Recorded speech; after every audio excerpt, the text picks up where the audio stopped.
কেন এত কান্নাকাটি?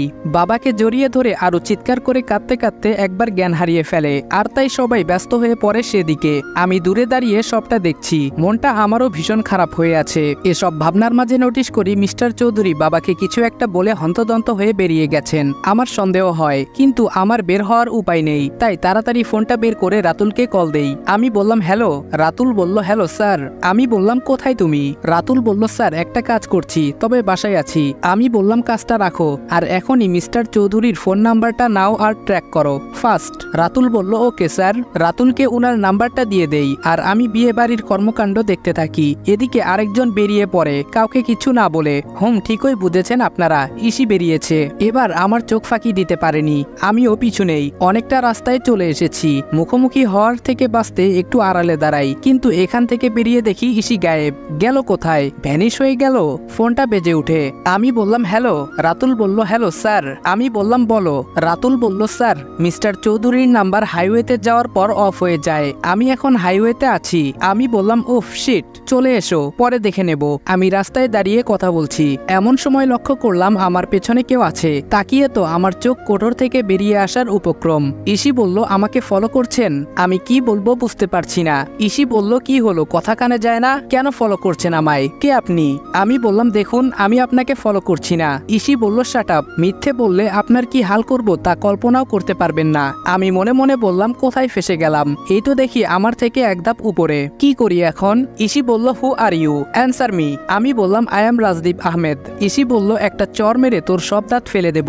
আমি বললাম কি সব বলছেন আপনি, তুই তুকারি করছেন আমায়? ইসি বলল আমার পিছু কেন নিয়েছিলি বল। আমি বললাম দেখুন মিস ইশিতা জামান, পুরো শহরটা আপনার একার নয়, তাই আমি কখন কোথায় যাচ্ছি তার কৈফিয়ত আপনাকে দিতে বাধ্য নয়। ইসি বলল আলবাত বাধ্য, কারণ আপনি আমায় ফলো করছেন। আমি বললাম আপনি কি কোনো ক্রাইমের সাথে যুক্ত? ইসি বলল হোয়াট? আমি বললাম তা না হলে কে আপনাকে ফলো করছে, কে পিছু নিচ্ছে তা নিয়ে এত মাথা ব্যথা কেন? হয়। ইসি আর কিছু বলল না, আমার সামনে থেকে চলে গেল।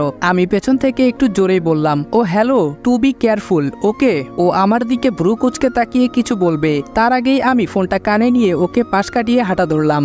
বাসায় ফিরে দেখি কোণে বিদায় শেষ, সবাই ড্রয়িং রুমে বসে আছে। আমাকে ঢুকতে দেখে বাবা বলল রাজ। আমি বললাম জি। বাবা বলল কোথায় ছিলে তুমি? আমি বললাম আসলে আঙ্কেল আমার একটা বন্ধু কল দিয়েছিল, ওর একটা সমস্যা হয়েছে তাই গিয়েছিলাম। বাবা বলল ও আচ্ছা, আসলে তোমায় একটু দরকার ছিল তখন, কিন্তু সারা বাড়িতে তোমায় খুঁজে পাইনি। আমি বললাম সরি আঙ্কেল, আসলে বন্ধুর কাজটা একটু বেশি জরুরি হয়ে পড়েছিল, তাই না গিয়ে পারলাম না। আমার কথা শুনে উপস্থিত দুজন ব্যক্তির চেহারাটা অন্যরকম লাগছে। একজন হলেন আমার ভাবি, যাকে আমি ওই দিন রাতে ধরা পড়ার পর বন্ধুর কথা বলেছিলাম, আর একজন ইসি, সে তো ভালো করেই জানে আমি মিথ্যা বলছি। ড্রয়িং রুমে সবাই যার যার কাজে ব্যস্ত, আমিও কিছুক্ষণ থেকে চলে এলাম নিজের রুমে। ফ্রেশ হয়ে এসে বসে আছি, এমন সময় কেউ আমার রুমের বাইরে নক করছে। এখন এই সময় কে এলো বুঝতে পারছি না, তাই হাত থেকে ফোনটা রেখে রুমের ছড়িয়ে ছিটিয়ে থাকা জিনিসগুলো গুছিয়ে রাখলাম। দরজাটা খুলে দেখি ভাবি যান আমার বাহিরে দাঁড়িয়ে আছে। আমি বললাম আপনি এখানে, কি ব্যাপার? ভাবি বলল কি করো তুমি রুমের ভেতর? আমি বললাম কই কিছু না তো। ভাবি বলল দরজা খুলতে এতক্ষণ লাগে? আমি বললাম আসলে আমি ওয়াশরুমে ছিলাম তাই তো। ভাবি বলল নিচে চলো, তোমাকে খেতে ডাকছে। আমি বললাম আপনি যান, আমি আসছি। ভাবি বলল একটা কথা ছিল। আমি বললাম জি বলুন। ভাবি বলল তোমার ওই বন্ধুটা যখন ঢাকা শহরে নতুন আর এত সমস্যায় পড়ে, তখন এক কাজ করো, ওকে তুমি তোমার সাথেই রেখে দাও। আমি বললাম কোথায় রাখবো, আমি তো নিজেই অন্যের বাসায় থাকি।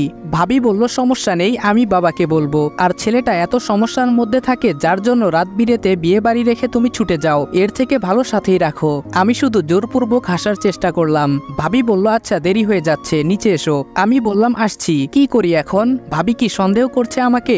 ধুর, ভাল লাগে না। এই ভাবি আবার কোনো পুলিশ টুলিশ কিনা আল্লাহ মালুম। আমি নিচে এসে দেখি খাবার টেবিলে সবাই আছে, আমিও একটা চেয়ার টেনে বসে পড়ি। সবাই খাওয়ায় ব্যস্ত। এমন সময় ভাবি বলে উঠল বাবা রাজ একটা আর্জি জানাতে চায়। আমি চোখ কুচকে ওনার দিকে তাকালে আমায় ইশারায় আশ্বস্ত করেন। বাবা বলল কি বলো। চেয়ে দেখি সবাই আমার দিকে তাকিয়ে আছে। ভাবি বলল আসলে বাবা রাজের একটা বন্ধু এই শহরে নতুন। ভাবি সবটা খুলে বলে, সেদিন রাতের ঘটনা পর্যন্ত। যা শুনে আমার গলায় খাবার আটকে যায়। খালামণি এক গ্লাস পানি আমার দিকে এগিয়ে দেন, আর আমি সেটা ঢকঢক করে খেয়ে নেই। বাবা বলল আচ্ছা বেশ রাজ, যতদিন তোমার বন্ধু শহরটা ভালো করে না চিনতে পারছে ততদিন তুমি ওকে এই বাড়িতে তোমার সাথে রাখতে পারো, আমাদের সমস্যা নেই। আমি বললাম আচ্ছা। মা বলল আজ আমাদের আদি যদি থাকতো তাহলে ওর বন্ধুরা এমন বিপদ হতে পারতো।